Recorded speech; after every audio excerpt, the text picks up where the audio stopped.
After more than 70 years, one of the most painful places in American history is about to become a public memorial. Hi, I'm historian John Marks, and one of the most important things happening in history lately is unfolding right now in rural Mississippi. Now, most Americans are familiar with the story of Emmett Till. Till lived in Chicago and was just 14 years old when, in 1955, he visited family in the Mississippi Delta. While there, white vigilantes kidnapped, tortured, and killed him. His mutilated body was later found in the Tallahatchie River.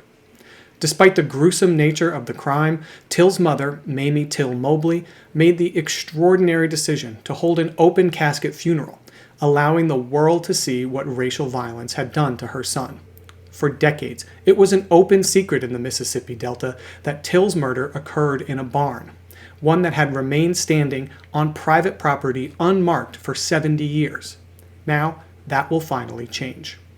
Earlier this month, the Emmett Till Interpretive Center announced that it had purchased the barn where Emmett Till was murdered and plans to open it to the public as a memorial site. The center has described the barn not just as a historic structure, but as a sacred ground, a place preserved so that the reality of what happened there can't be denied, can't be forgotten.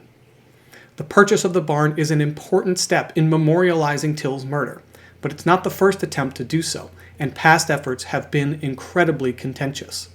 Beginning in 2008, a series of historical markers were erected as reminders of this tragic episode.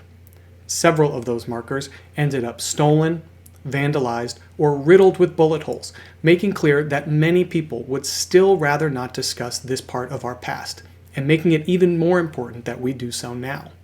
In 2023, after years of activism from the Till family and others, the National Park Service established sites in both Chicago and Mississippi as the Emmett and Emmett Till Mobley National Monument, marking this lynching as a critical part of the nation's history.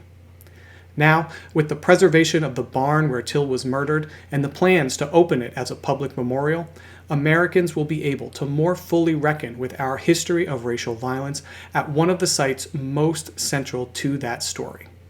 Now, at a moment when there are renewed efforts all over the country to eliminate and distort the nation's history of racism and violence, this decision recognizes that we can't pick and choose which parts of our history to remember, that some places demand preservation precisely because they are so painful.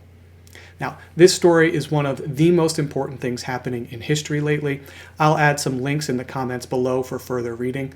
Check them out, and thank you for watching.